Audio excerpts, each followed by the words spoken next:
Okay, so something about being prompt. I've got a lot of slides, and so I know that I'm sure other people will be coming in. If not, then you guys will be having to listen to me for a while.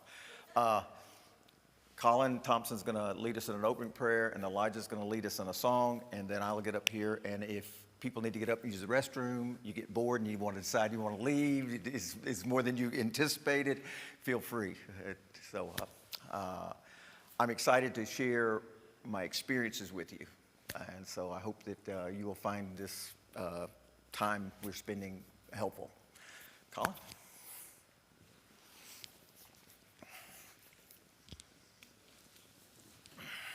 Let's pray. Almighty God, our Father in heaven, we're thankful for this time that you blessed us with, to come together to hear news about your kingdom overseas, to hear news about Tom and his efforts to evangelize and to preach. We pray, Father, that we're encouraged by the things that we hear, and that Tom's visit, we are thankful that he was able to visit successfully and safely and return to us. And we pray, Father, as we learn about evangelism overseas and we learn about the saints overseas, that you can help us to be encouraged as well, knowing that all around the world there are other people wanting to serve you and put you first. And we pray that in this country, as we have it relatively easy to serve you, to assemble here and to worship, that we can look upon others whose circumstances make it more difficult to serve you, Father, and look at their dedication and to be encouraged by it as well ourselves, and to be encouraged to spread the word to those around us. Continue to bless us with these opportunities, these open doors for evangelism, and help us to step through those doors when you present them to us. Forgive us of our sins and shortcomings, Father, in your Son's name. Amen.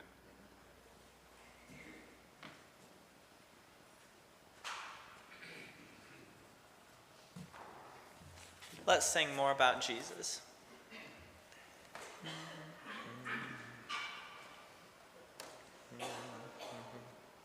Let's sing. More about Jesus would I know, more of his grace to others show, more of his saving fullness see, more of his love who died for me. More about Jesus, more about Jesus, more of his saving fullness see, more of his love who died for me. More about Jesus let me learn, more of his holy will discern. Spirit of God my teacher be, showing the things of Christ to me. More about Jesus, more about Jesus, more of his saving fullness see, more of his love who died for me. More about Jesus in his word, holding communion with my Lord, hearing his voice in every line, making each faithful saying mine. More about Jesus, more about Jesus, more of his saving fullness see, more of his love who died for me. More about Jesus on his throne, riches and glory all his own. More of his kingdom sure increase, more of his coming Prince of Peace. More about Jesus, more about Jesus, more of his saving fullness see, more of his love who died for me.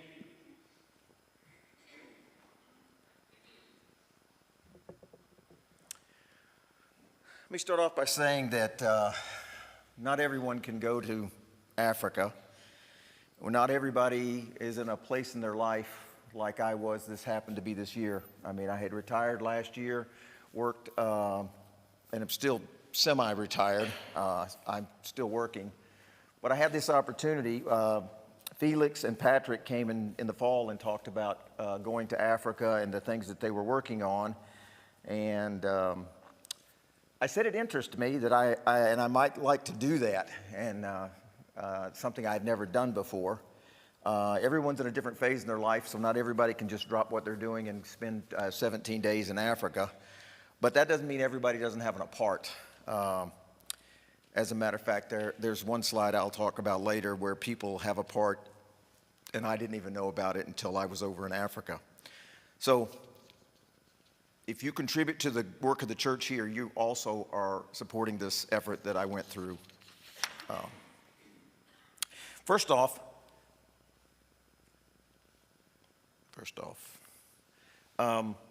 this is me leaving. I have 3 bags. The little purple bag here in the front on my left, that's a bag that, well, actually the first 2 bags you see, these are 2 bags that the Daryl and Margaret Reeves donated to me and said, we don't have a need for these bags. I told them I was going to take bags over there, and I didn't want to come back with one. And so the one behind me that you can see that's orange, I call Big Orange. Big Orange has gone to me a lot of places, and Big Orange come back with me. But this green one and this purple one did not come back. Daryl and Margaret donated those. If you will, the ladies were asked here at Brentwood to see if they could bring school supplies. I might cry in this presentation, by the way, because not only what I did, but what I felt the people here did was great. So here's a video of all the school supplies that the ladies got together. And I'm crying because the kids who were so excited to get these things, I've got pictures. And this is early for me to cry. I didn't plan to do this early. But this was a life-changing experience for me. So, and Eric and I cleaned out some of the resource room, and there were a lot of coloring books that went to Africa. And the last thing is the fruit of the vine. They live in a part over there, they don't have grapes very readily. They can get little small bottles of grape juice, but it's very expensive. So Felix and I each bought grape juice powder. It actually comes, I think, from South America. And basically they mix it with water and it turns it back into grape juice, and that's what they use for communion. And so we spent a lot of time actually handing out tracts, actually handing out pamphlets and grape juice powder. So I arrived in Uganda on February 4th. February 4th happens to be my 67th birthday. So I spent my birthday on a plane, left New York and flew to Amsterdam and got on another plane at 7 in the morning, which was actually 2 in the morning for my time, and then flew to, I thought was flying to Uganda. We actually ended up landing in Rwanda, which the pilots and nobody got off the plane. People got off the plane and people got on the plane, but nobody else got off the plane. The pilots and I found out the reason is the pilots and the stewardesses will not stay in Rwanda. I don't think that's a very safe place. And so they picked up people and we flew to Uganda. So I arrived at Uganda and it's not my birthday anymore. I was a little sad because it's 12:30 on February 5th. So our driver, Adidas, and I had to keep reminding, when I forget his name, I would think Adidas. Adidas dropped the A. So our driver, Adidas, picks us up. He was holding this sign. Poor Felix, he lost the R on his name, but he was holding that up. That's how we found our driver. And we were actually in Kampala, which is the capital city. We were going to drive to Kasisi, which is why he has that on the sign.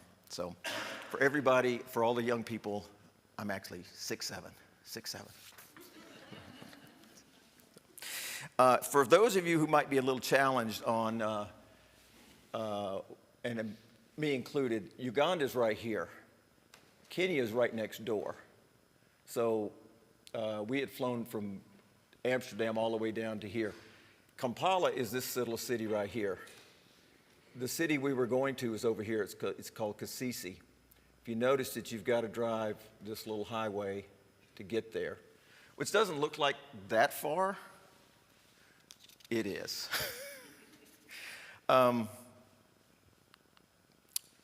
So we arrive, it's 12:30 in the night.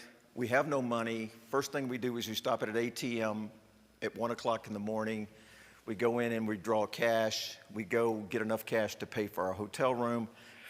Our driver turns and he goes down this really dark alley, and Felix and I are immediately thinking, where are we going? And it's a bumpy road. And if you see the gate here, that gate's there for a reason. They do not want people in their hotel area that aren't supposed to be there. My room was this one on the end, which you would think was really nice, had a nice view. of the rundown houses behind me and the rest of the rest of the neighborhood. The next morning, we got up and we had breakfast in the parking lot on a plastic table with plastic chairs. They fixed us breakfast of eggs and toast and some meat that I did not eat because wasn't sure what it was. The room was great. The chickens crowing because of the neighbors, the people driving up and down the road, the new bed, the Goonie birds, they have Goonie birds over there that squawk, and the security guards who happened to sit beside the metal gate and talk most of the night kept me up. So I did not sleep really well that night, so just so you know. The next day, I thought my initial fears was when I got there and I was at this sketchy hotel and we left it, I thought, okay, this is great. We're going to go someplace where it's going to be safer. I really worried while I was out there that it was going to be some people with bad intentions that were going to be my undoing. Nope. The people there were wonderful. They were friendly. Couldn't have been nicer. But the drivers and the roads. We had 3 drivers. One was Ditas. And there was driver number 2, which I never got his name because most everybody over there has a Swahili name and a English name. Although I don't know that Ditas is an English name.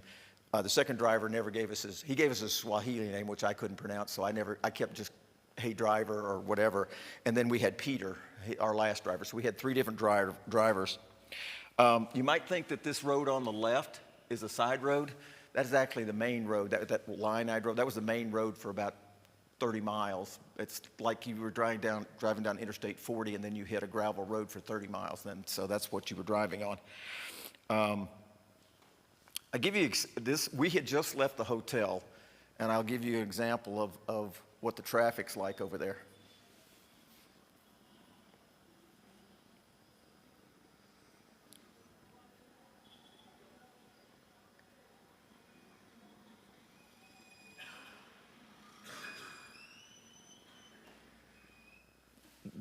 That's what we experienced for like 15, 20 miles before we got out of the city. And it was like, I think the road rules are every man for himself. Get as far as you can, as fast as you can, and just don't hit people. And luckily, we only saw one accident when we were all over there the whole time, and it was somebody had run a motorcycle to try my motorcycle off the road, and had its nose sticking in a ditch. So that's how we started.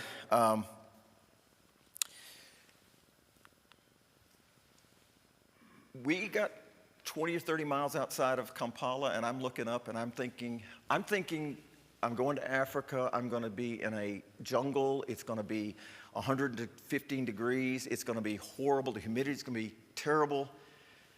I could have been driving through West Virginia, North Carolina, somewhere in the Midwest. Birch trees, cypress trees, these are actually farms. They grow these trees, and that's why they're all kind of set apart. They grow these because that's what they use basically to build their construction.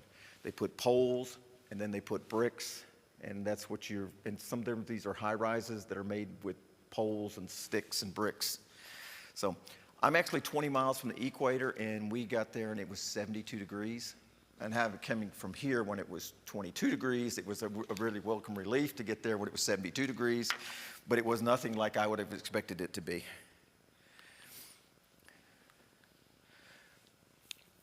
It's an 8-hour drive from Kampala to Kasese.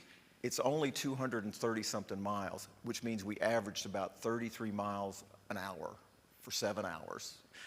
If you can imagine driving from here to Little Rock and driving 33 miles an hour on Highway 70 maybe, that would have been easier than what we did. The drive, we left at about 9:30 and we did not get there till late in the afternoon. When we got to the hotel, the gentleman in the front that's Brother Johnson.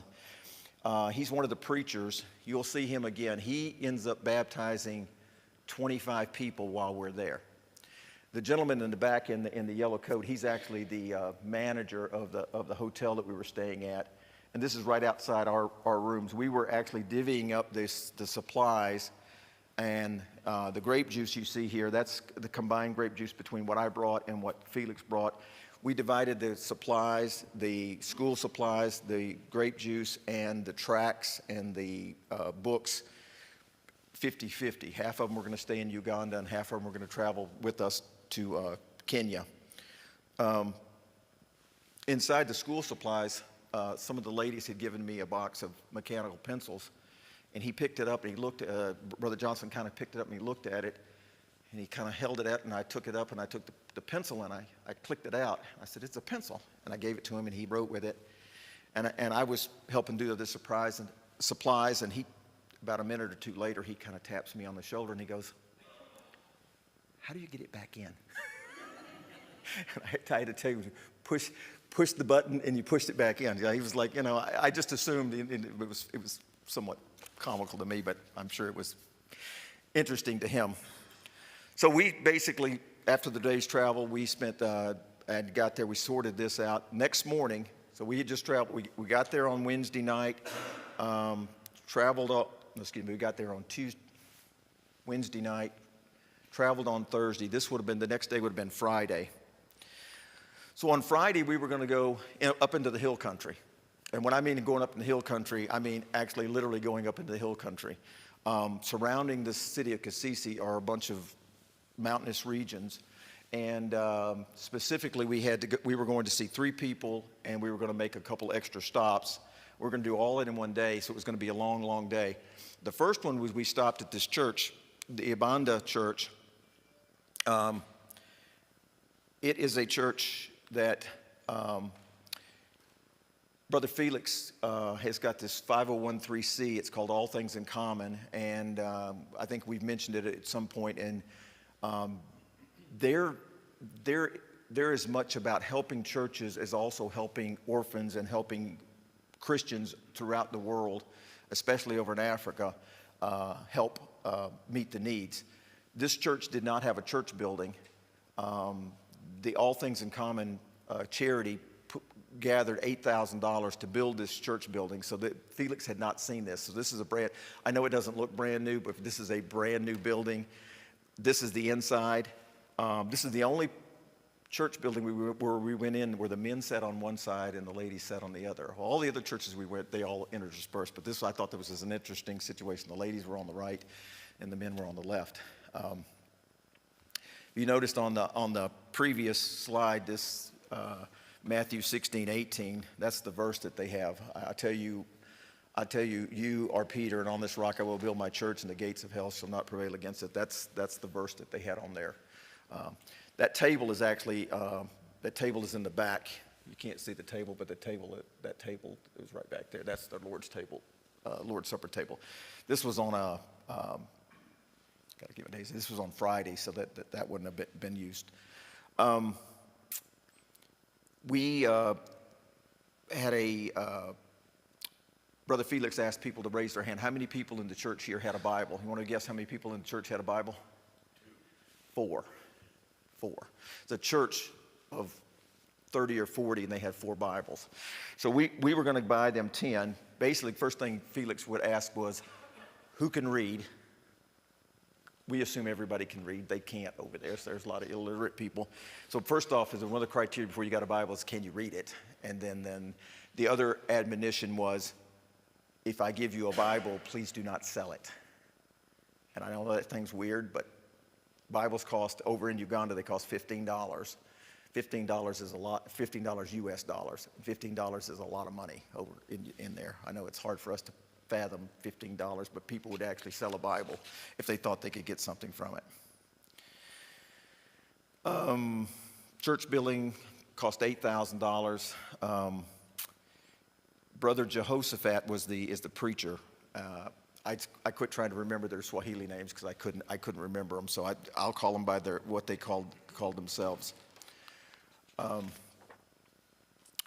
On the way to our next stop, so I'm giving you a detour here. On the way to the next stop, we kept seeing these,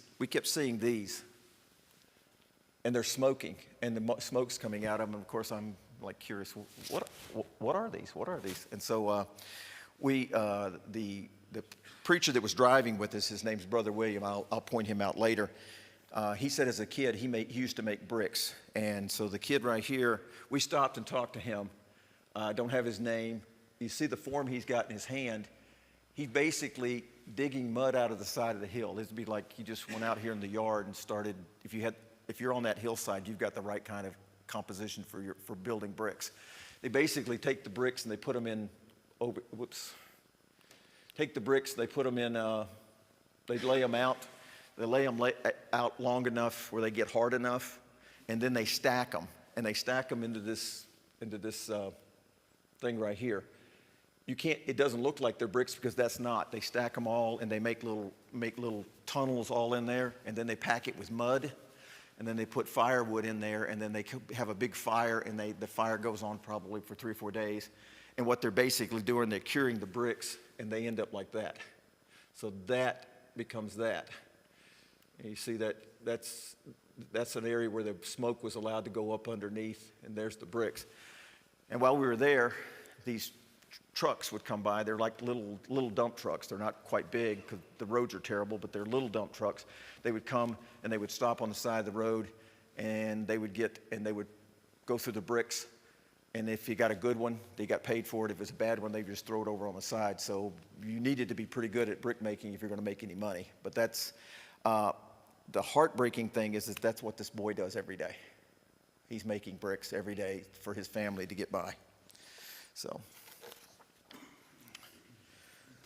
not only is he making bricks, I saw 3 and 4 and 5 year olds carrying 3 and 4 5-gallon buckets of water up steep hills because there is no running water up there. They've got to go down to the lowest part of the area and get water. And they put it in this water. If you saw this water, you wouldn't be drinking it, but they'd put the water in there. I'm assuming they boil it. I don't know that. I didn't actually ever see where the water was when I was there. So that was a side issue. We were just like, hey, what are these burning little buildings? And that's reminded me of the children of Israel making bricks over in Egypt. That's the only thing I could come up with. That they're probably using some method similar, except they don't really need the straw. Basically, the mud there is thick. It's thick. It's a thick mud.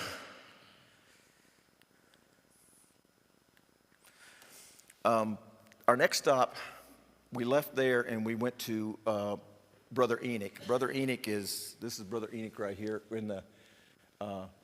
He's one of the fancier dressers over there, by the way. And you haven't seen nothing yet. He's got some really nice suits. He's the preacher at this building right here. Some American lady, there's a plaque on the front of the building. Some American lady had spent, I guess, her money and helped build this church. It's on the top of the hill. That picture I'm taking is from the road, and below the road, another 300 or 400 feet is where his home is. These chairs, one of the things he asked me, he says, can we get chairs? And I was confused, and I said, you need chairs? I said, what about the white ones? He said, they don't belong to us. I said, what do you mean they don't belong to us? He said, they belong to the community. He said, and if they have an event on Sunday, we have a building with no chairs. He said, we'd love to own our own chairs. And I said, well, how much are the chairs? He said, they're like $8 a piece. They're just cheap plastic chairs. So that was one of the things I was requested to see if I could come up with some money to buy them some chairs. This young man right here, his name's Gerald. Gerald and Enoch grew up together. That's brother William that I was talking about. He's the one that said he'd made bricks when he was a kid. Brother William is the main preacher that Felix deals with over there. If you want to know information about that area in Uganda, you ask Brother William. He knows all the preachers. He knows all the churches. He's kind of the point of contact. With Gerald, if you can't quite notice, but Gerald's right leg is about half the size of a normal leg.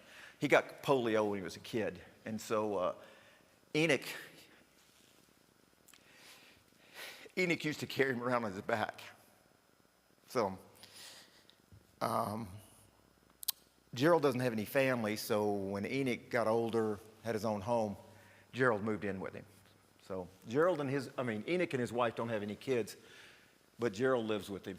And although I say he has no kids, these are all his nephews, these are his nieces and nephews, and that's his older nephew who lives next door. Enoch's brother was involved in an accident and lost his right arm. And so Enoch's been caring for his brother's kids, feeding them. So Enoch's a preacher. He is supported. The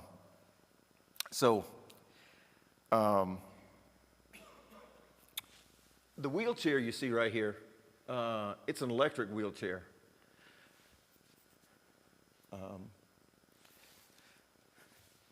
So Felix tells me, he said, the church here said that people in the U.S. bought this wheelchair. He says, as a matter of fact, Gary and Melissa Orr helped pay for that wheelchair. I'm thinking, I had to fly 8,000 miles to find out I got a brother and sister that is doing good works in Africa. So, anyway, congrats to you two. It gets better, though. It gets better. So, the reason for the electric wheelchair is that it has batteries on it. And he can control it with the thing, and he can take the battery. Of course, I told you the house is way down here. He's got to come up a road, up another road, all the way up there to get to the church building. The batteries last for about 12 hours. To charge the batteries, there is a government facility about a mile away. So Enoch or one of his kids would take the batteries to the government facility. It takes 5 hours to charge them up. They only last 12 hours. So he would take the batteries there. It cost him $1, US dollar, to charge the batteries. So when we got there, both batteries were at the government facility. So I thought, this is crazy. And there was a conversation. And when I sent the picture to Gary and Melissa of the wheelchair, I also sent it to my son-in-laws.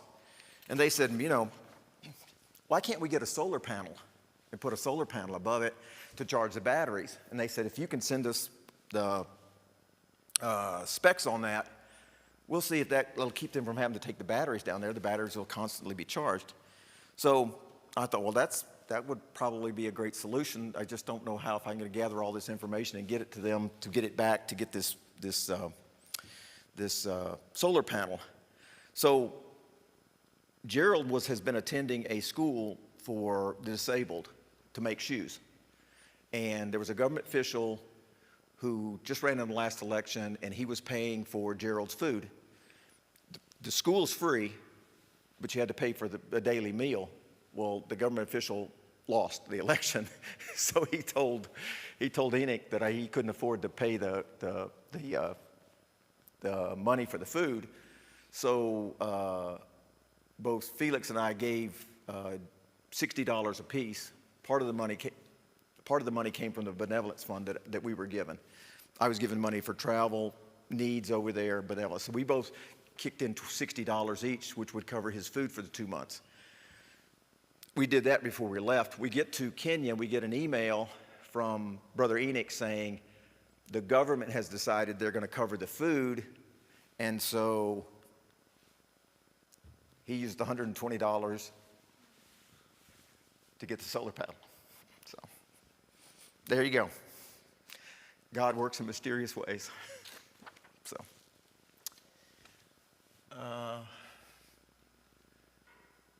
you see that was the wheelchair we saw, and then 3 weeks later, that's the picture I got. We were still in Kenya when I got the picture, so that happened that fast, that the wheelchair is designed. You see the cord in the back, it goes back, and so during the day, if the sun's out, it's trickle charging the battery. So, all right, so that was our second stop of the day. Our third stop was to this lady's house. She was, her name is Mbambu. I had Homeless Widow, and then I've since found out her name. Her name is Mbambu. There's a young preacher. His name is Elijah. You'll see Elijah on a couple slides.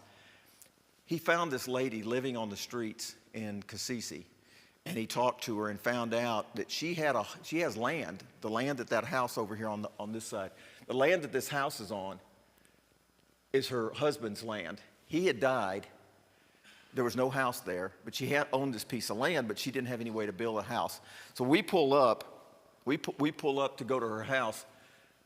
This right here is, we had to stop the car. That is that mud puddle. And the driver said, I ain't driving my car across that, sorry.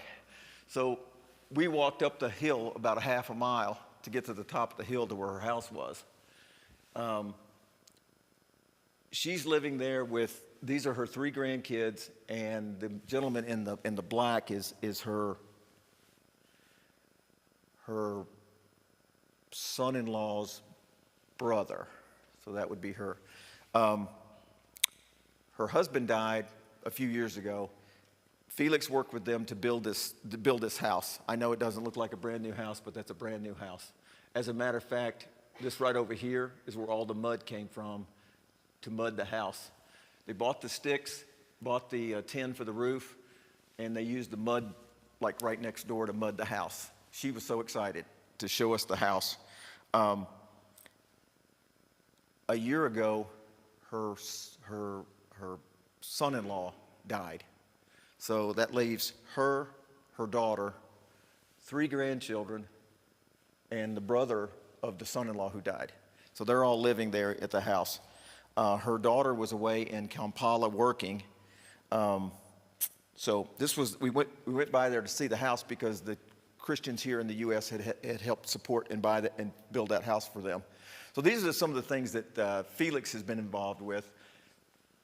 We haven't really been involved with this situation, but these are some of the things that they're doing to help Christians over there.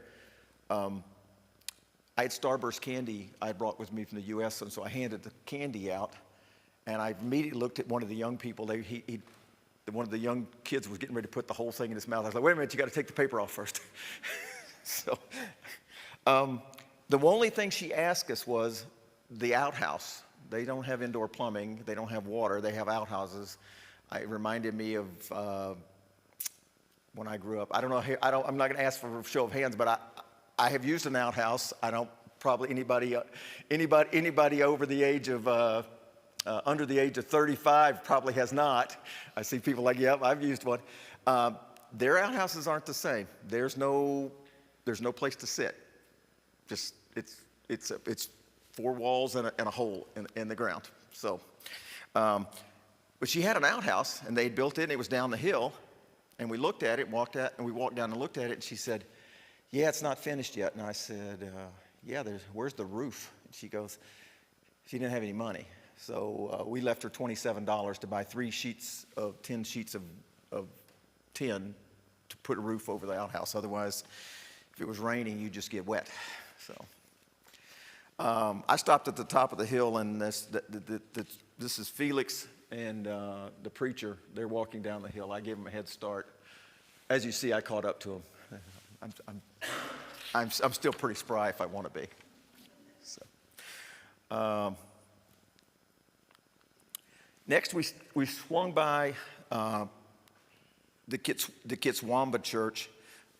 There's Brother William. There's all the chairs.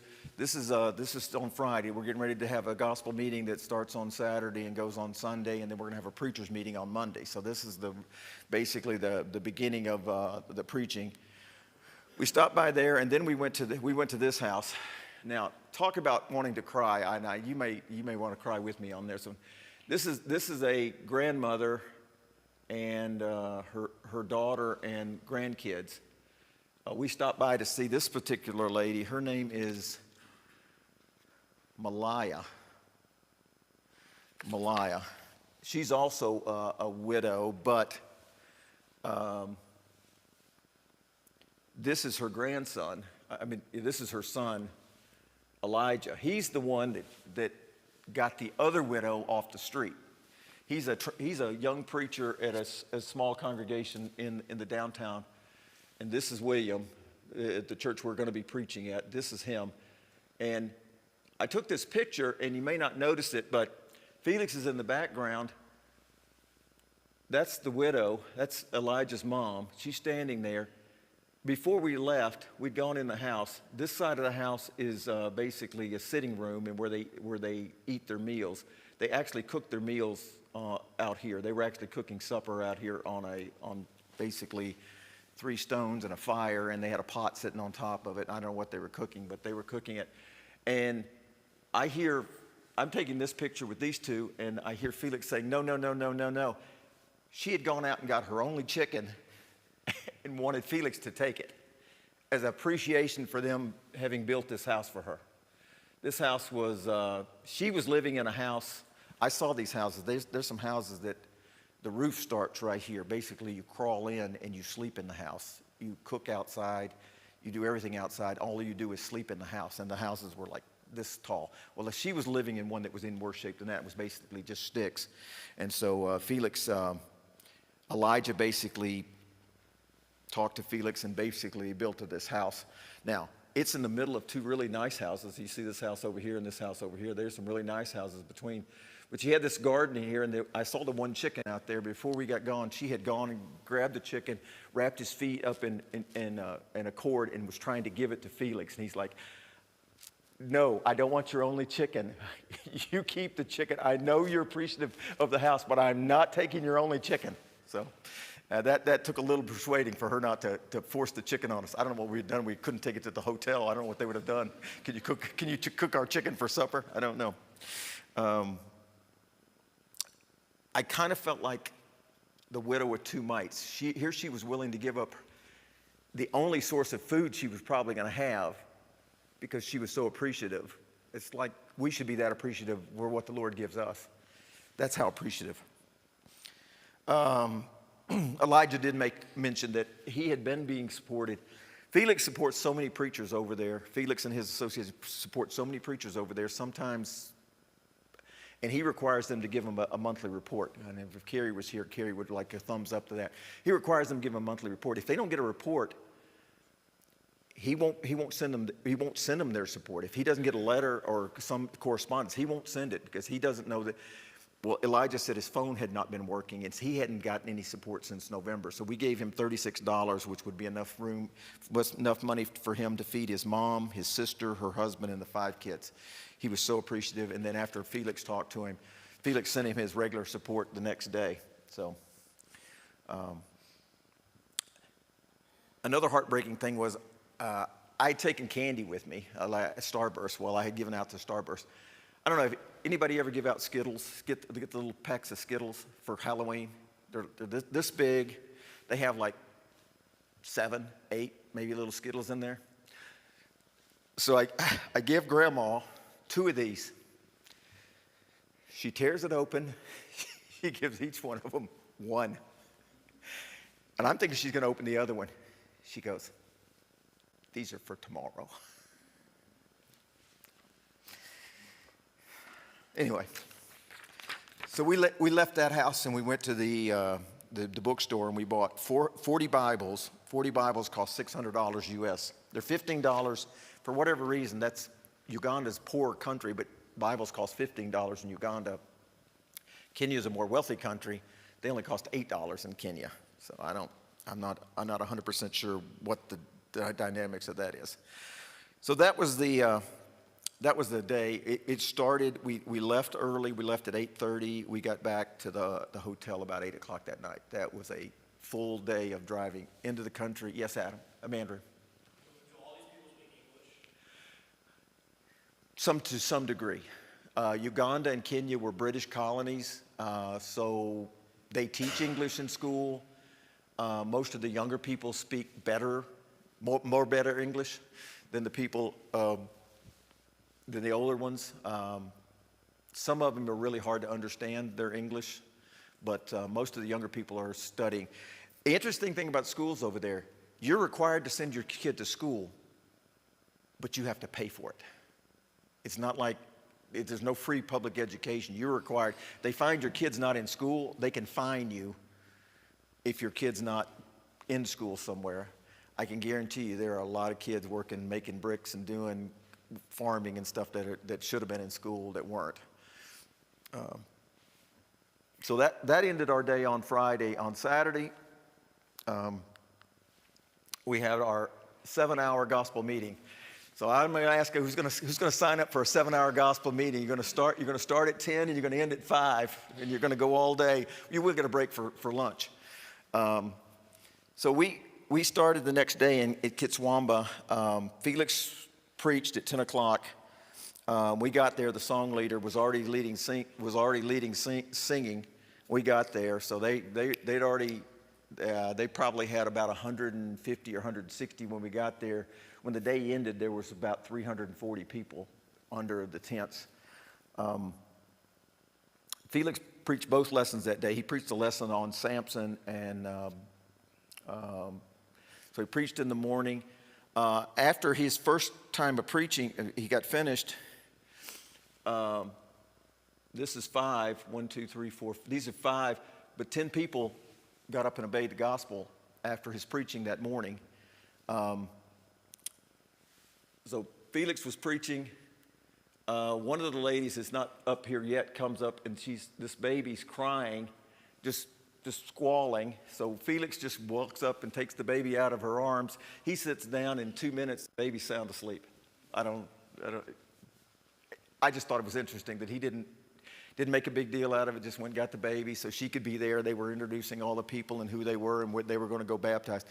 The little girl here over on this one, I'm sitting there, and I'm gonna say it was great, but it was also probably my undoing the next day. This little girl, I'm sitting there listening to Felix, and next thing I know, she's up here, she's patting on my leg. And the next minute, she's sitting in my lap. She sat in my lap for 15 minutes. I don't know where her mother was. I don't know who her mother was, but she sat in my lap for 15 minutes. That dress, which is nice and yellow, was nice and brown by the end of the gospel meeting. You wouldn't have been able to figure out it was the same dress. So between the morning preaching and the afternoon preaching, which was one of the most exciting parts of this whole trip, we went down to the river, except that's not really a river, and it's not really that deep. As you notice, Brother Johnson, who was in the first picture when we were separating supplies, is the one doing the baptizing. These are 8 of the 10 people that were baptized that day. There was also one person restored. As you can tell, as you can tell over here, that's the picture I took right before the gospel meeting ended. I mean, it was an L shape, and there was not an empty seat available. This is Felix and I sitting over on the very end. The gentleman right here, interesting enough, he had been a Muslim. And during the gospel meeting, he made it known that he no longer believed the Quran was God's word, and he believed that what Felix had preached was the truth, and so he wanted to be baptized. The people were so excited to be here for this gospel meeting. Like I said, it started at 10, it ended at 5. Most of these people did not go home. Most of them either slept on the ground or in the church building, and we rented 10 rooms at a rental house across the street that, interesting enough, were all empty. And so we got the deep discounted rate since they were already empty, and we put a lot of the families up. Felix and I paid for the rooms for the rental place, so these people would have a place to stay that night. And so they were all right back the next day. Of course, the next day was Sunday, which was worship.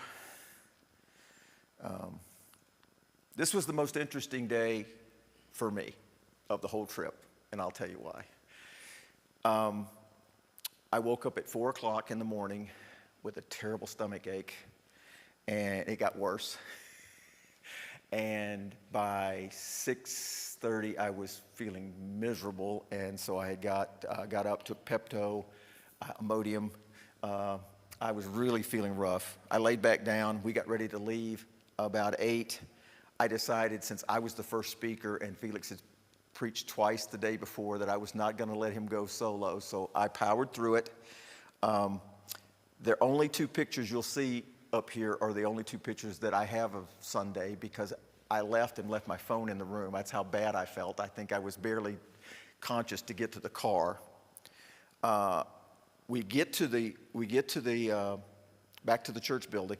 Oh, by the way, I don't know if you noticed, there's Brother Enoch. He's in his fancy suit again. He's got more than that. He's got one that's really colorful. So he's my translator. First time I've ever preached where I had to do it in conjunction with the translator. I would speak. Pretty soon you get to know how far you can go. You can't like talk for 15 minutes. You can go like 30 seconds and then let him translate in 30 seconds, and pretty soon you get in the rhythm. I spoke on authority that morning. When we got there, that we were told that there are 6 people that couldn't come the day before that had came that night, and that they want to be baptized, and so that we were going to baptize them between the Bible class and the worship hour. So we were going to take a break. So the Bible class started at 10, so we were going to take a break. So we already knew that, so we knew it was going to be a little bit later. So I preach on authority. When I get done, the preacher gets up and asks, and he does it basically as anybody else would like to be baptized. Nine more people come. So now we baptized 10 the day before. Well, we got 15. So I'm still really, really feeling bad. So I know it doesn't look like on my face that I'm feeling bad. Maybe it does. I don't know. So they're all going back to the creek. Now, to get to the creek, we had 2 cars and a bunch of motorcycles. And they're taking all these people. The day before, I had gone with them and have pictures of me with the people down there. This day, I'm feeling really bad. I said, I cannot go. So I just go and I sit down under the tent. So I'm sitting under the tent.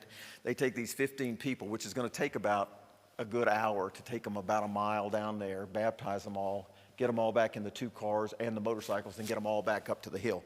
And I'm talking about the church is up here, the creek's down here, and you've got to go a circuitous route to get down there. So I'm sitting there, and we're singing while they're there. Brother Sampson, who's actually a brother to Brother Johnson, gets up and he starts talking to the congregation as people are starting to come back from the river. I know he was shocked because I was sitting on the front row and he was like where Mark is, and I literally shoot up out of my seat and go running past him and go right around the edge of the building and threw up in the bushes. So that was not one of my finer moments, I will tell you that. So only about 10% of the congregation who's sitting in the tents can see me having an upset stomach. I turn and try to go around the building. Guess who's all the kids from Bible class are all standing there looking at me like, what are you doing here? So my sweet wife, if you notice over here, I went around. This is the building. I went around the building. Found a chair. This is obviously not the same day. I put a chair underneath this banana tree, and that's where I sat for the next hour and a half, trying not to feel any worse. Felix comes back. He doesn't see me because he comes to the road. He gets up. He preaches for an hour. He's a little worried. He says he's worried about it because he doesn't see me because the building's between he and I'm sitting in the bushes. He finally gets over there and says, "Are you okay?" And I'm like, "No, I'm not okay." And so they were going to be there for a long time. I went and got the driver. I had the driver take me back to the hotel. It was 2 o'clock.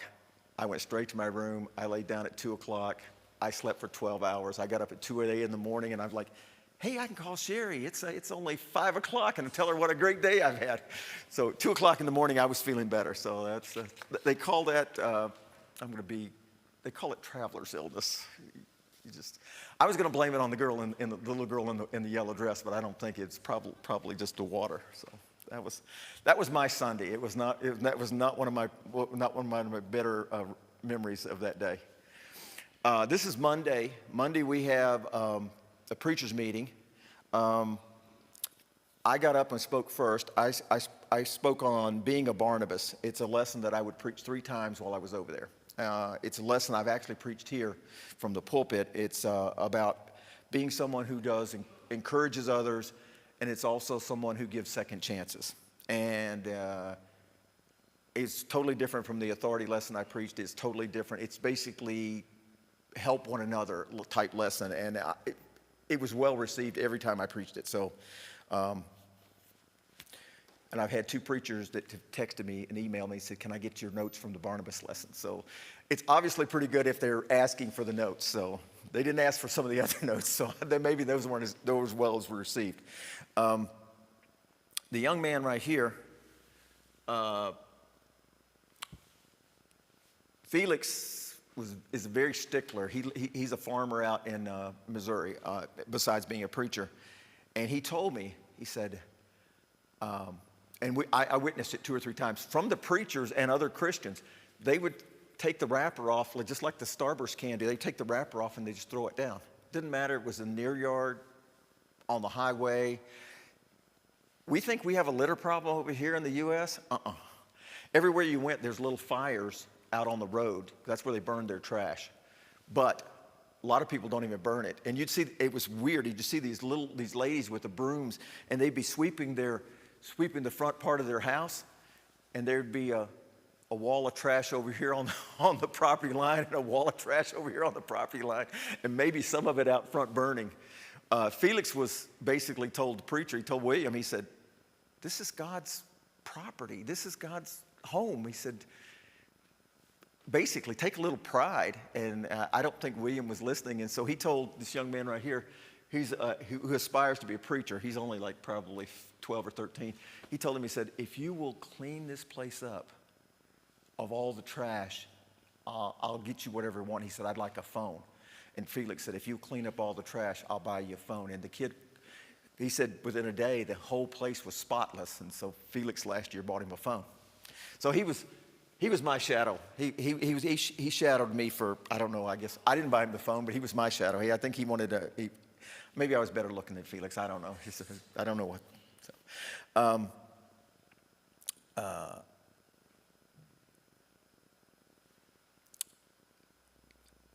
it was interesting. Brother William, who's sitting right here, got up at one point, and in his welcoming, he said, now, brother preachers, when I asked who was going to be here today, I got 30 or 35 responses. There are over 50 of you here today. He didn't use these words, but what about RSVP you do not understand? Is that a universal problem? Do people just not know that when you have some event and you're going to provide lunch afterwards that you kind of need to know how many people are going to show up? I said, well, there you go. That's a universal problem. You're going to have lunch, and only 75% of the people will tell you. We handed out grape juice powder to the preachers that were there. We gave a new Bible to every preacher. And we were able to give an extra Bible to some of the preachers that had trainees that they were going to. So that was on Monday. I preached and Felix preached. Like I said, I preached my lesson on Barnabas that day. That was on Monday. So on Tuesday, we returned back to Kampala, the capital city. Anybody want to venture to guess what this is?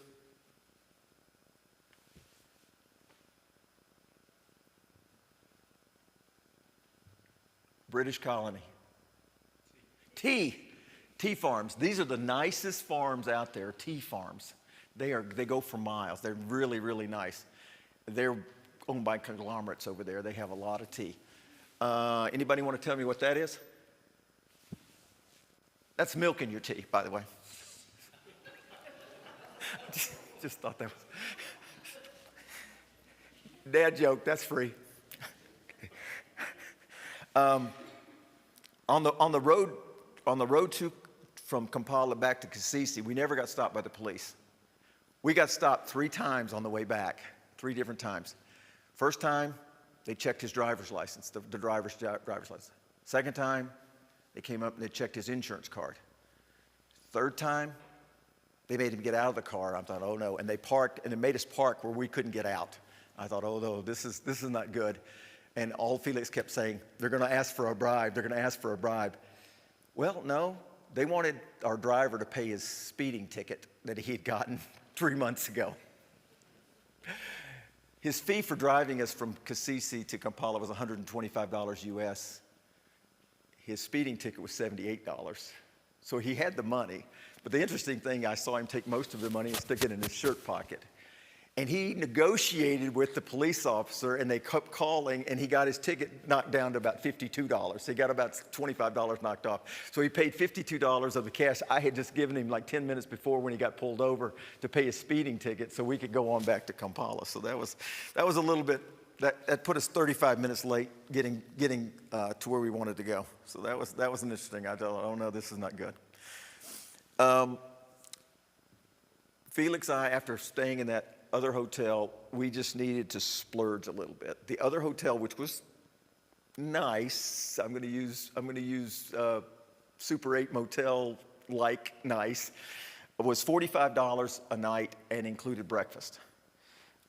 We bought dinner every night. They cost about $6. That's just when we were in Kasisi.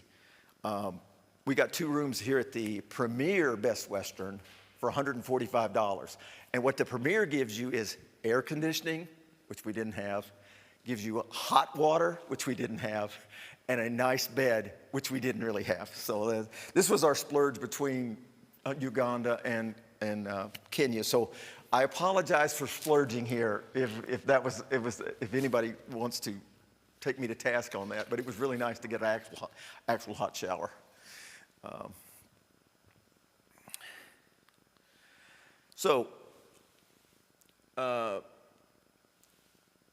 Kampala, I said Uganda and Kampala are right there together. Here's Uganda, here's Kenya. Kampala's about right here. So if we do it, if I go back next year, we may do it differently. But we took a plane and flew to Nairobi, got off Nairobi onto a plane, which I'll show you in just a second, flew back to Kisumu. Our driver picked us up there, and then we drove the circuitous route back over here. Next year, we might actually just drive over here because that drive was about 8 hours. This thing was about 8 hours. Probably a lot cheaper to drive over there and have one driver meet us on one side of the border and have another one pick us up on the other side of the border. But we kind of kicked that around. There, I'm assuming I might be going again next year. I've already been, the question from the preachers over there that are emailing me is not, are you coming? It's when you come next year. So they've already decided I'm coming back next year. So we got off the big plane and got on this twin propeller thing. That's the airport that we landed at. We went around the lake to this little area. The Whitestone Resort, that was where we stayed for the better part of the time we were here. And that's what, I looked out my window and that's what I saw. And the boats out there looked like some boats you might see on the Sea of Galilee or something. There was actually some that they were paddling. They catch a lot of fish. The first night I had grilled beef and chips. I know these look like French fries, but these are chips. Remember, this is British colony, fish and chips. It's chips. I can't really tell. That's onions and something. I'm not sure what that is, but it was tasty. The new driver, like I said, we didn't know his name. I just call him our driver. I would say, hey, our driver. We had, so that was a day of travel. We had a meeting at one church, a one-day meeting, and then we have a 3-day meeting. So in between, Sherry tells me I'm Tom, too much information. She calls me TMI Tom. Because when I have a conversation with you, I'll tell you more than you probably want to know.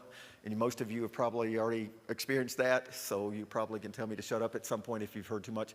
I started calling Felix TLI, too little information, because he asked me, he said, can you preach 3 lessons? And then before we got here, he said, we're supposed to each preach 2 lessons on this day. So I need you to be prepared to preach 8 lessons. And I said, I only brought 3.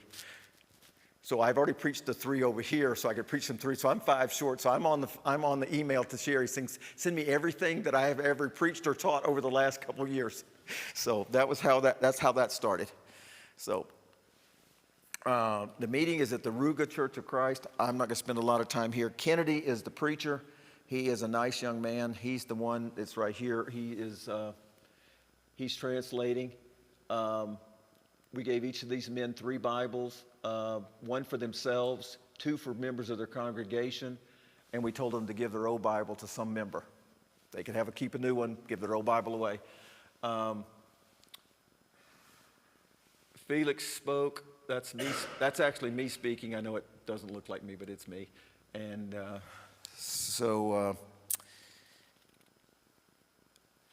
that was my second use of to be a Barnabas. I want to be a Barnabas. There was a lady. I don't have her picture up here. She met me and she said, "My husband is in the U.S." And I said, "Well, what part of it?" She says, "He's in Washington." I said, D.C.? And she said, "No, Washington State." And she said, I hope to go over there sometime. And I said, "Well, is he coming home?" She said, "Not that I know of anytime soon." And but she also said, "I really appreciated your lesson. I will be a Barnabas." And I said, "Well, there's one person I've inspired, one person that I know of I've inspired." So that was, I'm not sure what day that was. That was Thursday. So on Friday, I get there and we have a brochure for the next day gospel meeting. This is at the Uguro Church. This is John Paul. He is basically the main contact in Kenya, whereas we had Brother William in Uganda. He's the main contact here. That's his wife and their 3-week-old. His name is Billy. So that's also their son. That's their home. We were invited down to their house. Their house, church building's up here, and their house is way down here. And so we walked all the way down there, and they had to walk all the way back up there. So that was, it's interesting. They had all this, you can't see all the stuff, but I'm listed with all these lessons I'm supposed to preach, and you know how gospel meetings are. Some of the days didn't go nearly as planned, so it was nice they had all that prepared. We didn't necessarily make all the things. Day 1 of the gospel meeting, the lady here, everybody over there walks with things on their heads if you're ladies. I don't know if you guys, ladies here, have been practicing, but I don't know how heavy that bucket is, but that's a bucket of corn and beans mixed together that's already been cooked, and she's out selling them on the street. That is approximately where the church building is. So we're down in the valley. We'll eventually drive to where that star is. They had put out tents. That's their church building down here in the middle. It's big, but they put out tents because they didn't think the 120 or 130 people would be able to all sit in the church building. That was me. I know it looks like there's only one person there, but there was more than that. This mud hole, we crossed that thing going and coming. I just knew our van was going to get stuck. I just knew, because when that van goes down in that water, it doesn't look very deep, or maybe it does look very deep. It's this deep. I just could see water rushing in the door, and we'd be standing there, and none of us would be able to get out without opening the door, and we'd have a van full of mud. I preached in the afternoon.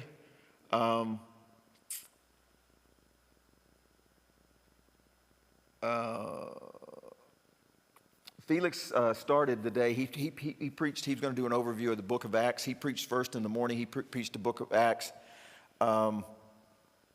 We had a person come forward and wanted to repent and be restored. And then that afternoon, I preached a lesson that I hadn't preached. It was a lesson called "It's Not About Me," and it was basically a lesson about unity. Toward the end of the lesson, I said, preachers will come and go, elders will come and go. The church needs to stay united. It's not about men, it's about the Lord and the Bible. And then, of course, you would take questions afterwards. I had a hand go up. I said, yes. They go, where do the preachers go? Where do the elders go? I mean, like, they change.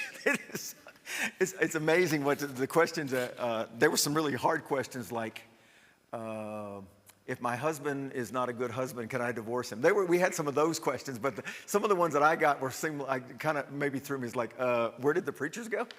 Anyway, I'll give you an example. I'll give you a example. This is Ronald.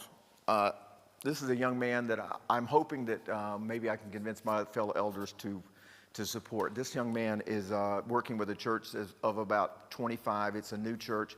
He's just starting out. He has no support, but he is a wonderful individual that I got to know while I was over there.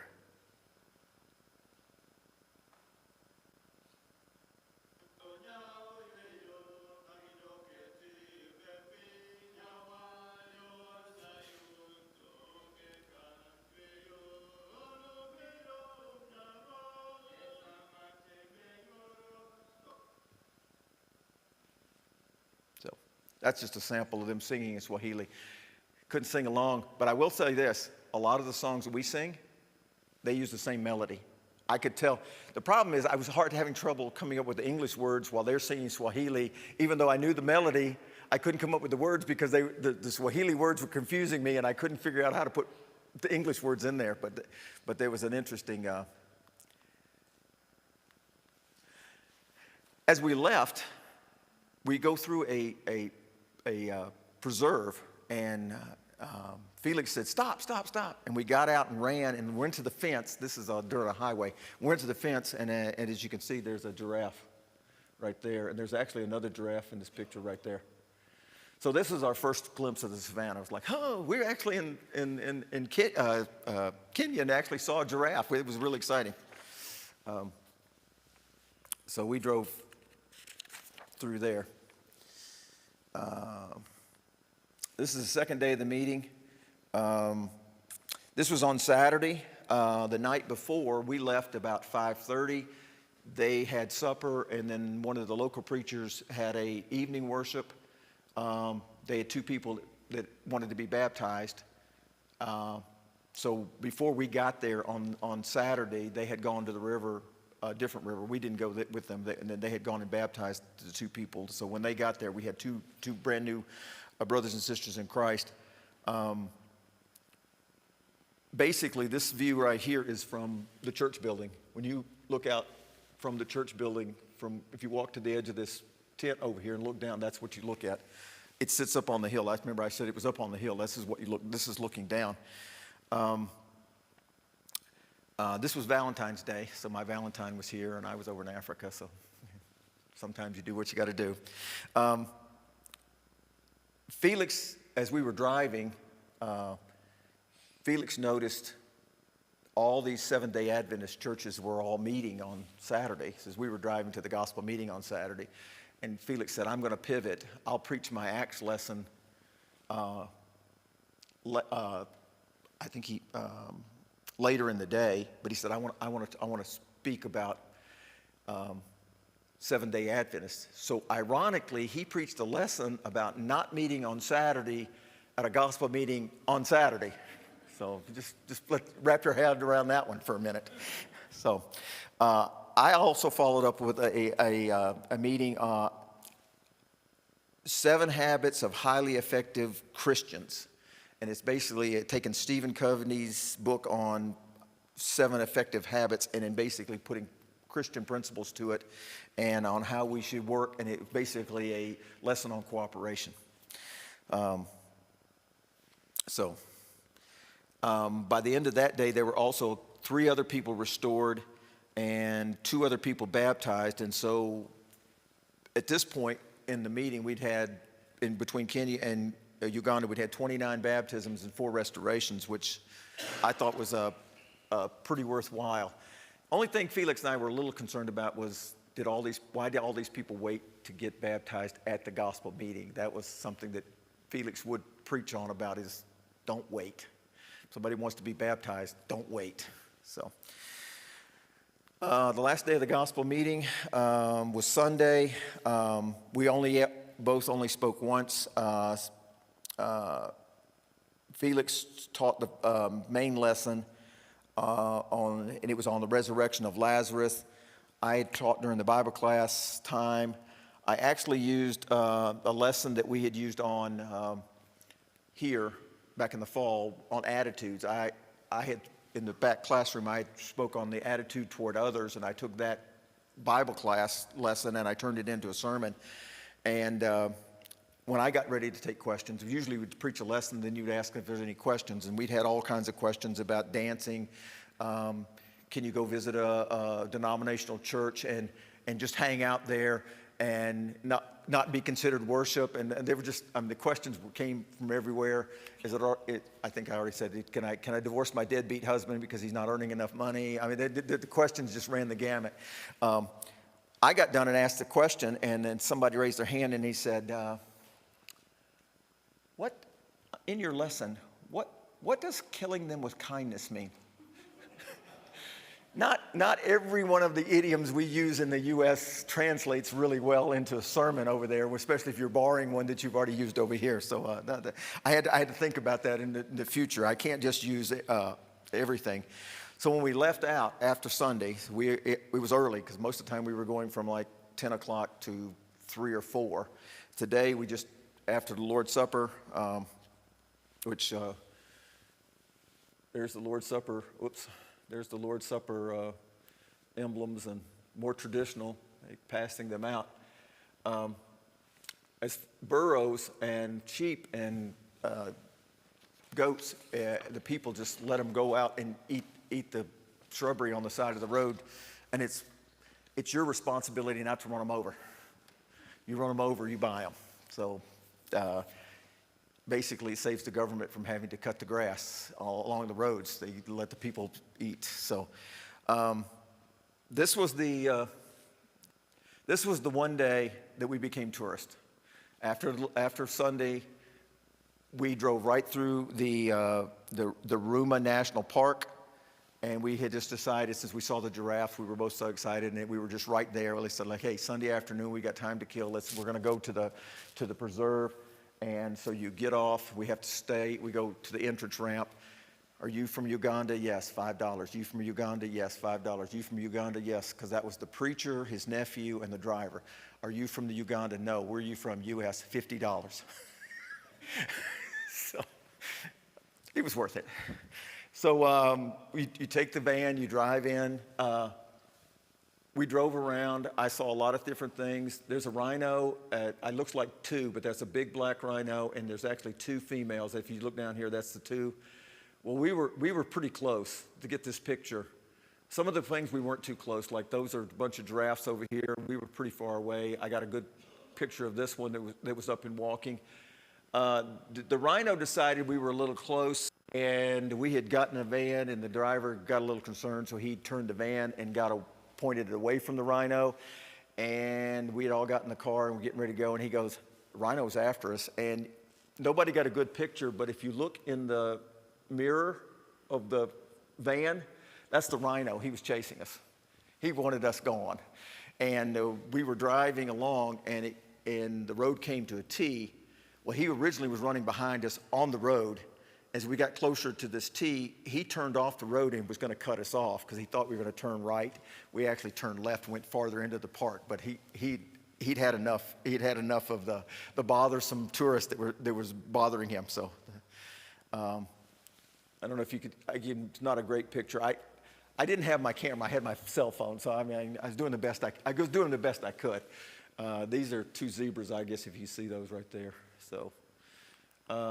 That's Felix and I. The preacher took a picture of us taking pictures.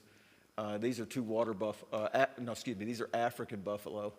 And if you look up here, it's kind of hard to see. It looks like a hawk, but that is actually a black and white African eagle. And he doesn't look that big in that tree because that tree looks pretty large. But when he came out of that tree, which I didn't get a picture of, he was my size. He came out of that tree. He's probably as big as me with the wingspan. So we were both impressed by the African eagle. So that was our day of touristing. So anybody want to guess which of these I did not eat? Oh, I ate the waffles. I ate the fish and chips. I did not eat the fish in the middle. No, that was the preacher's dish. they do not use silverware. They use their hands. So, no, I wasn't going by that. And oh, by the way, Colin can look over here. It's not ketchup. Oops. It's not ketchup. It's chip sauce. It's chip sauce. So I thought that was interesting. It's chip sauce. So the gospel meeting's over. We drove from here to this Naruru Falls. We didn't go to the falls, but this doesn't look that long, but it's a 6-hour drive. So the roads were actually better. The roads in Kenya, I will say, are actually better. There's not as much dirt between them. Most of the roads are paved. These are just a couple of pictures. If you notice in the middle, the driver and the preacher got hungry, and so they pulled off to the side of the road, and what they wanted was roasted corn. And on the side of the streets, people are roasting corn, like we were doing on a grill, and they would bring it up, and it's probably like $1 or maybe 50 cents. This lady was not going to be happy until she sold that honey that was in her hand. She was hawking. This lady had, I think she had a drink and some vegetables. We didn't buy, but you pull over on the side of the road, and every vendor there is gonna bombard you along. Most of the towns, they don't have stores like we do. Well, they do have stores, but most of the time during the week when business is in vogue, this is what you get. Whoops.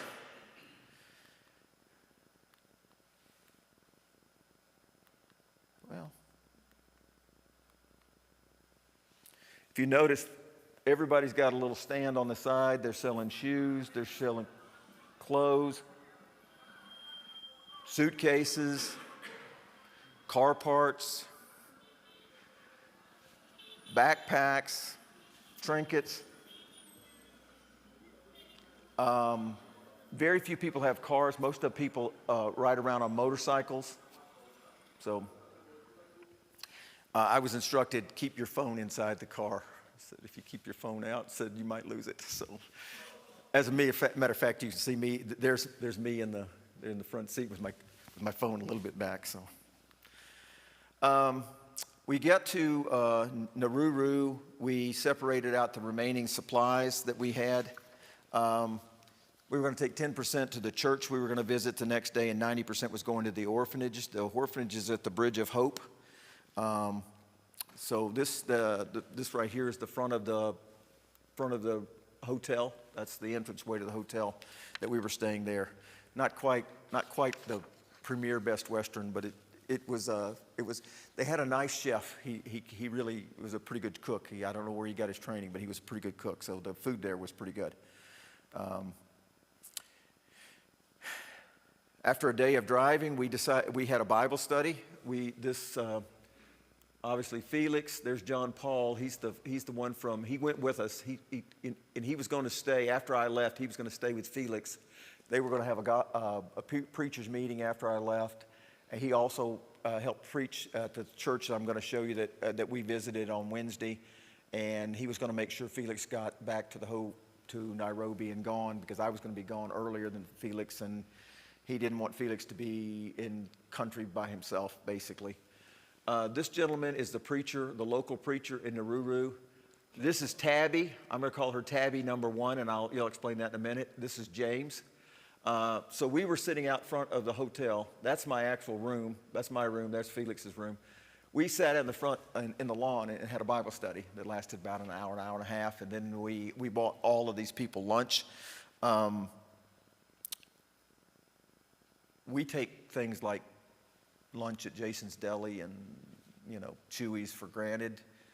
You could tell that these 3 people behind me had not eaten the quality of food that we were eating and taking for granted, because you could just see the way they were, like their eyes were when the plate was brought. I mean, most of these people are used to eating out of a pot or whatever, so it was uplifting to be able to buy them a decent meal, and for them and to feel like they were getting something special while we were there.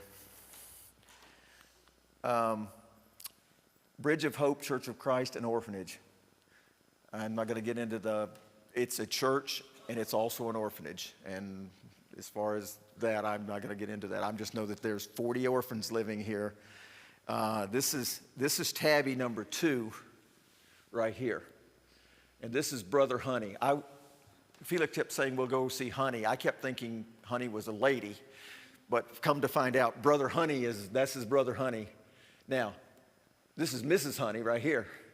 This is Mrs. Honey, Tabby, number 2, Brother Honey. This is one of the elders and his wife, the elders' wives. Tabby, number 2. I'll get back to Tabby, number 1, but this is Tabby, number 2. She was the first orphan they took in. She was 3 years old. This church took in this lady. She was 3. She's 35 now. This church has been taking care of orphans for 32 years. She got a degree as a hospital worker. She lost her job during COVID. They shut the hospital down that she was working in. She came back to the orphanage. She's basically the administrator of the orphanage, and she helps. Brother Honey does the day-to-day stuff. She basically runs the financial stuff for the orphanage. We walk down this way. These are the rooms. Not all of these rooms are inhabitable. If you notice this thing that going across here, that's catching the water from the gutters, and it's filling up a water tank over here. There's a water tank in the front that is for clean water. That water in the back is for other use water, basically for watering plants or whatever. This was harder for me, just because these are the children's rooms. This is the girls' rooms. The girls sleep 2 to a bed. These are twin beds. And there's some of the little girls that were there. This is the boys' room. That's a mattress. This gentleman right here, he's got 2 kids at the orphanage. I know that's weird. He's got 2 kids at the orphanage. He's a farmer, a day laborer. He works out in the field. He had no place to keep his kids. So they stay at the orphanage. Kenya is a tribal country. There are 62 tribes. They have a government, but there's 62 tribes, basically. And when they have elections, sometimes the tribes literally go to war against each other to try to put their candidate in power. His wife, who's at home, his wife was killed in a tribal war, basically, over an election. So he has nobody, but he has his 2 kids, and so he's staying here. They're letting him live here while he tries to work. So I use the term orphanage a little bit loosely. They're not all orphans. These mattresses cost about $12. They could use probably 10. So,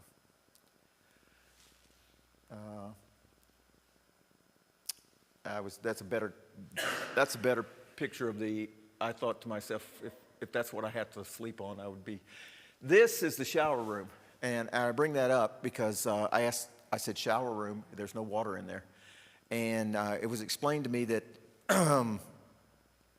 the shower room, the girls basically get a bucket of water poured over them once a week as a shower. The guys get a bucket poured over them every other week. And that's pretty much the hygiene, because they have to pay for water. They have a 1,500-gallon tank. It costs $45 to fill up, and it takes them about 2.5 weeks to 3 weeks before they use it all up. And basically that pays for drinking water, cooking water. They don't use it. Basically what they can catch from the rainfall is what they use to water anything else, like and feed the hogs and the cow. So, and I bring that up specifically because they have plenty of land. This orphanage is surrounded. It's walled, as you can tell. It's a walled orphanage. It's got a wall here around it. It's got plenty of space. It's probably maybe a half acre of land around it. but it just happens to be in the driest part of Kenya, and so they have no water. Felix told them they need to get rid of the pigs. He said they bought these pigs 7 months ago. Does it look like they've got any fatter? He said, you're feeding the pigs, you're not fattening the pigs. He said, it's not worth anything. What he instructed Felix as a farmer, he said, you need to buy goats. You can milk the goats, you can eat the goats. You don't need the pigs. Once you kill the pig, you're done. And you're not going to be able to get them fat enough to make it worthwhile. So he was giving them advice. They said, well, you've got banana trees. I said, you do? And yep, they got one banana tree. I don't know if you can see them, they're green. And I said, where's the rest of the bananas? He said, we've eaten them all. And I said, well, how many bananas? He said, we take 4 bananas off there and share them with the kids, 4 a day. Well, you got to take them off and then you got to let them ripen. And so what we've determined that what they really, really, really need is a well.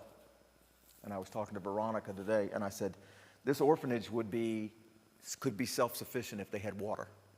They didn't have to buy water. So Felix and I actually got and called and talked around, and we talked about a drilling company that's in Nairobi. It's the closest one we could find. They could put a well in here on the property. It would be about $14,000.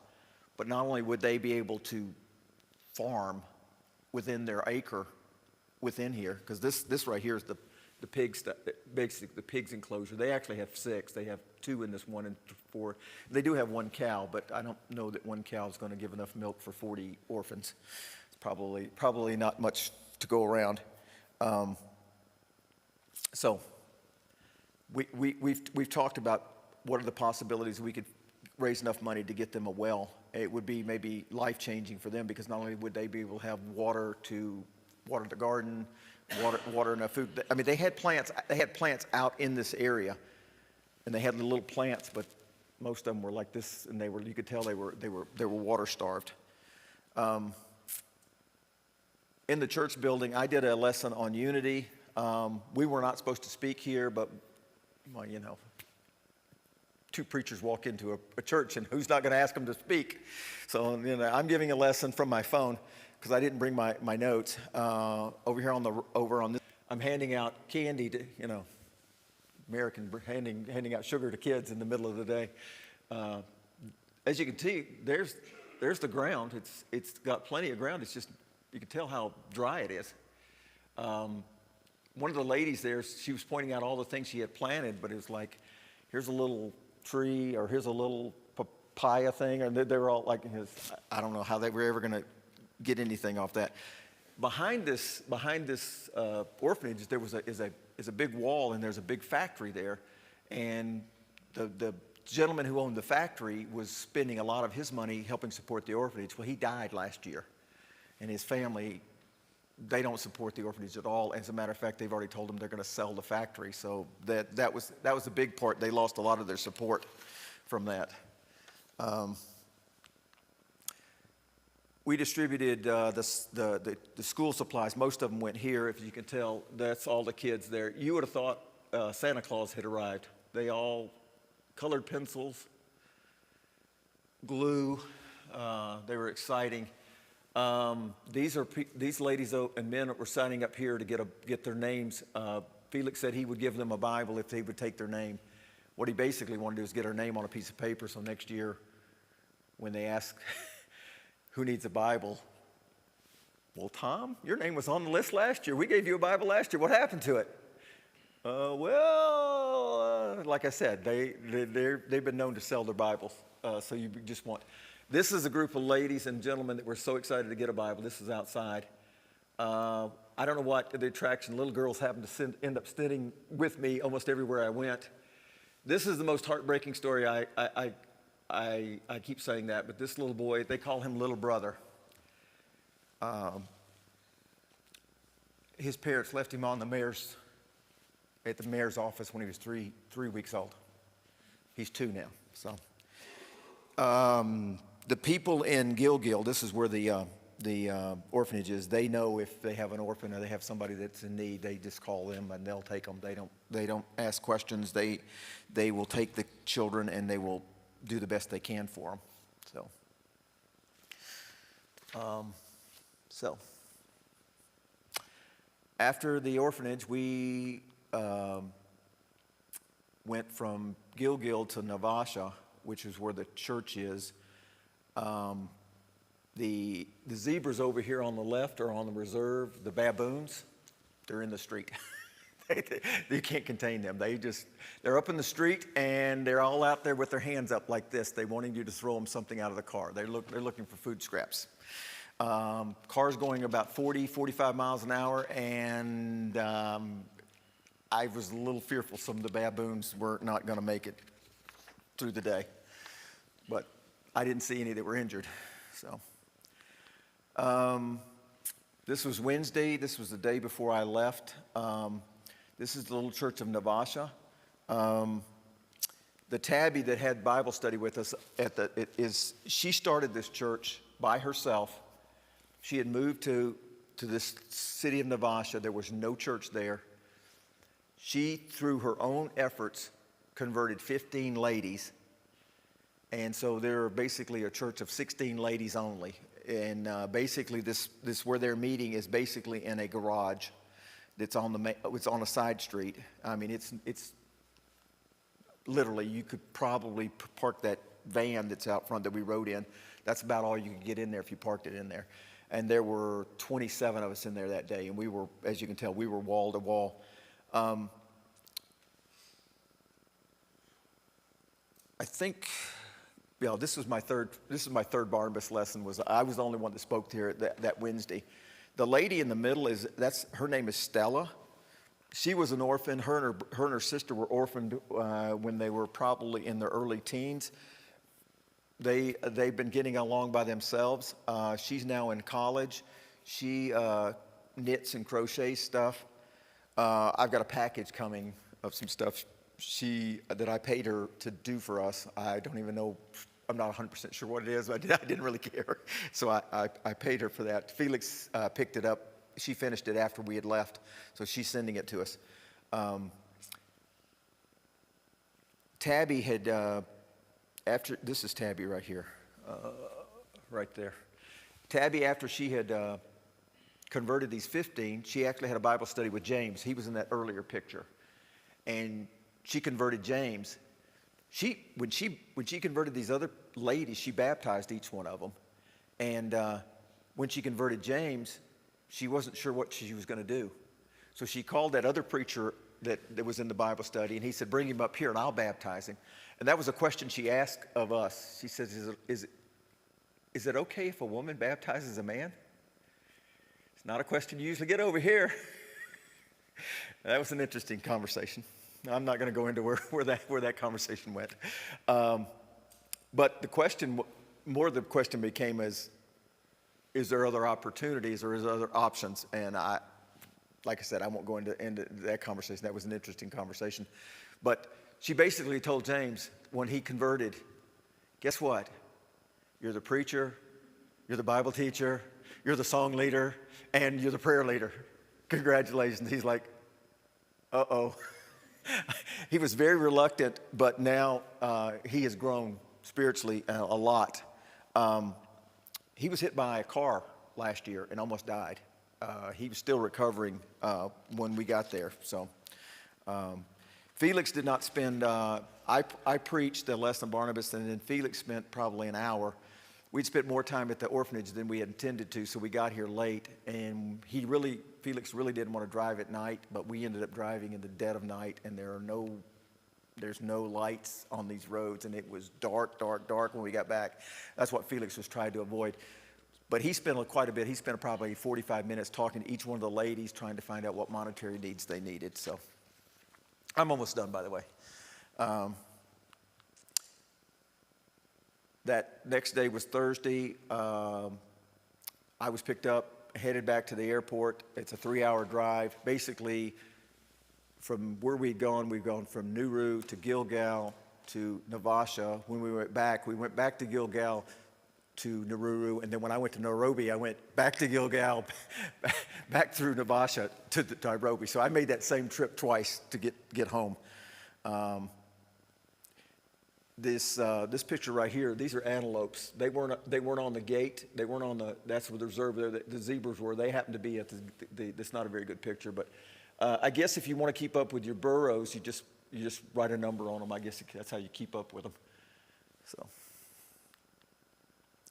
I stopped at an overlook. This overlooks the outskirts of Nairobi. I think this is kind of like what we call the suburbs.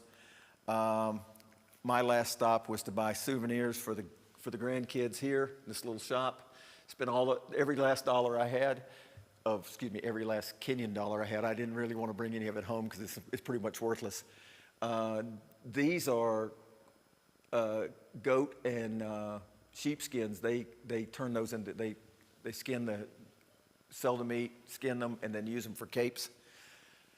The driver said that's an active volcano in Kenya, and I did notice there's nothing around it. It hadn't erupted in a number of years, but you can see it from the road, and so that was just a sightseeing issue on the way.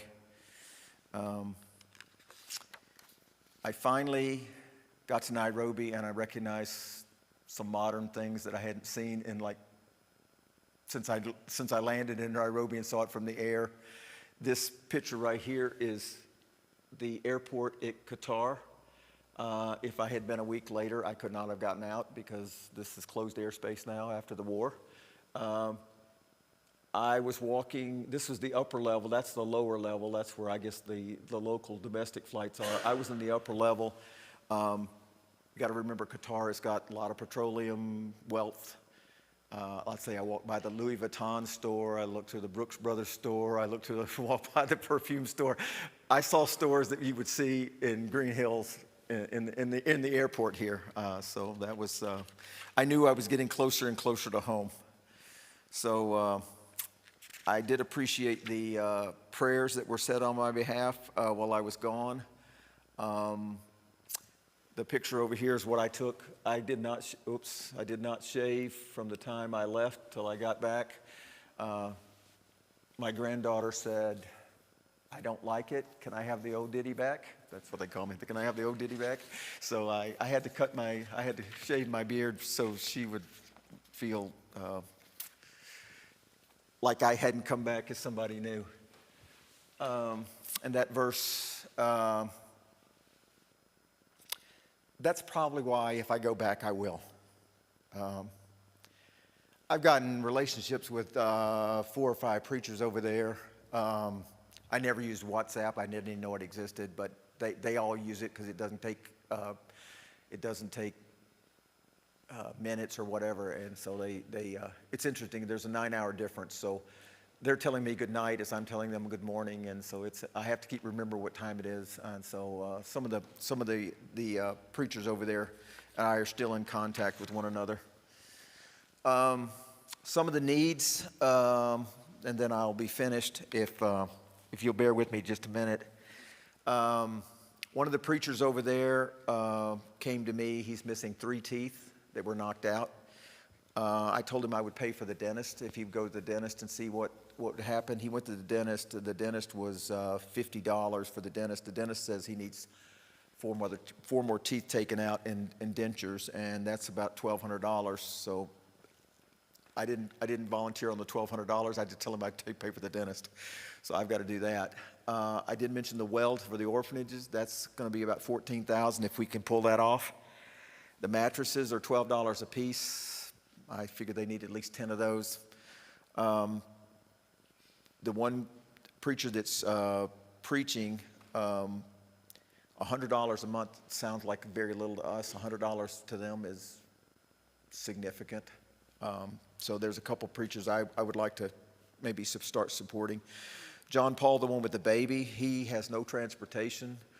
Motorbikes over there are the primary mode of transportation. Felix and I talked about, he's somebody that covers a lot of territory, and he would travel to these other areas and work with that church in Naivasha and help the lady there and the preacher there if he had transportation. I mean, basically, after Felix left on Nairobi, he took a bus that took him 12 hours to get home. So that's and a lot of the ladies in that last church, a lot of them They have the same problem we have in this country. A lot of unwed mothers, husbands, or excuse me, not husbands, boyfriends that get the ladies pregnant and then leave. And so there's a lot of ladies in that last church that are struggling to exist. So that doesn't have a dollar amount. So any questions? I know it's been speaking now for a lot longer than I expected. You've been very patient. Hope it wasn't boring. But anybody have any questions? I was exhausted when I got back. The flight from Qatar to Philadelphia was 14 hours sitting on a plane, so I was literally exhausted. Yes, Meg? At night you said you guys had paid for them to spend the night. Do you know how, like, is it because they come from far away and they didn't? Well, a lot of them came on motorbikes. You can pay like $1, and you get they literally, I saw a motorbike had 4 people on it. The driver and 3 people. You pay 50 cents or $1, and depending on how far you go, they'll take you. So a lot of these people had traveled maybe 20 miles. For them to go back home, they would get back home at midnight to turn around and get up the next morning to make their way back there. So the rooms, I think, were $8, and we bought all 8 rooms for $80 for the night. So, and we let them decide who was sleeping there. The families, mostly were families. A lot of the preachers came. Some came with their wives. Some came without. Some came with kids. Some didn't. Yeah, this was a big deal. That 3-day gospel meeting with 340 people, they had gone to a lot of trouble to make sure that the word was out and that American preachers were there. I don't know why that makes us so special, but Tim will tell you that. I said I heard two terms the whole time I was over there. One was hello. They would either yell hello or they would say white guy. White guy, white guy, white guy. That's why Felix made me sit up front. He said he got tired of being called white guy the year before he went, so he figured I could sit up front and be the white guy. So, any other questions? Except for the flying, I mean, the time over there was fruitful, for me anyway. So, nothing else? Yes. You said life-changing, and obviously there's a lot. Can you speak more to that? These people love each other, and for them to get together for 4 or 5 hours and talk about God's word, they are not in. I mean, obviously, Tim, you go 15 minutes over, everybody's doing this. You could go an hour and a half over there, and they know. Maybe it's because they don't have anything else to do. I'm going to give them the benefit of the doubt. I'm going to say that they really love being together. I mean, we're on such a treadmill over here that we're all we got so much going on, and we don't even slow down. They get together, and it's like family. And when multiple churches get together, they celebrate each other. Like when they got together on the gospel meeting, the preacher would get up and say, if you're here from another church beside here, stand up. And they would let each one of them talk about their church and where it was located. I mean, for them, it was a big deal. It was a big deal. And so, for me, it was life-changing because I thought I've seen poverty. I've not. Nobody in this country has seen poverty until you get over there. When you get a stick and mud house with a dirt floor, and you feel like you are middle class, that's humbling. I was afraid to show them pictures of my home. I mean, I had pictures of the ice storm, and I just didn't feel like. How do you show somebody that you live in a house that's got bedrooms and kitchen and running water and heat and electricity, and they don't even have electricity? Every one of them over there. Now, I will say everyone over there has a cell phone. Everybody has a cell phone because if I handed somebody money, they were like shocked that I actually handed them paper money, because nobody over there, everybody spends money on their phone. If I want to send Dwayne money, I get Dwayne's phone number and I Venmo him basically. It's something called M-Pesa. Now it may be 37 cents, but I'm going to pay for my corn and my beans that you just gave me. I'm going to pay you 37 cents over my phone. I don't use money. We laid 20 shillings on the desk for one of our meals as a tip. The lady came to the door and said, "You left money on the table." And we said, "That's for you." And she goes, "For me?" It was $1.20. She was shocked that we would leave her money. They just don't tip over there. It's not a common practice. So, yes. Will there be a way for us to help or find out how we can help? Felix and I are going to get together. He left, I left, and then he went to Zimbabwe for a week, and he got stuck over there because he couldn't get back. He ended up having to change his flight, and he finally did get out. He left Zimbabwe actually a day early because they'd canceled his flight, and he had to fly like over to the west part of Africa to go back to Rome to come home. But he got back home. But he and I are going to talk. I've had a couple of people ask about. To me, the things that would be life-changing would be for that orphanage to have water, because they could grow their own food. They would not need $45 every 3 weeks to buy 1,500 gallons of water that's just going to go away. And so if they had a well, that would be life-changing. So that, to me, that was kind of the one major thing that I would like to see if I could figure out how to make that happen. I'm not expecting everybody here to just pitch in, because Felix is going to see about the people over in Butler.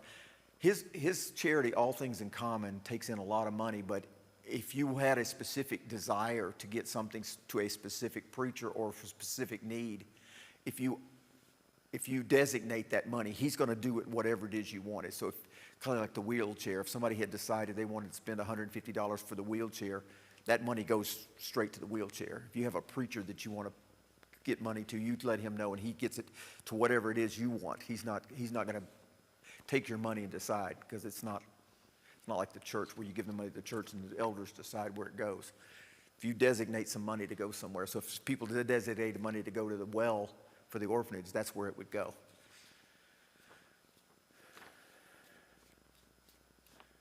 But to your question, I'll have more information on that. I've had a couple of people ask me, and I haven't talked to Felix since he's been back. Well, I've texted him, but I haven't talked to him. So you've been a very patient audience for an hour and 45 minutes, which I said I thought I was going to talk for maybe an hour and 15. So I've gone way over my allotment of time, I think. So Jim, if you'll come up and lead us in a prayer.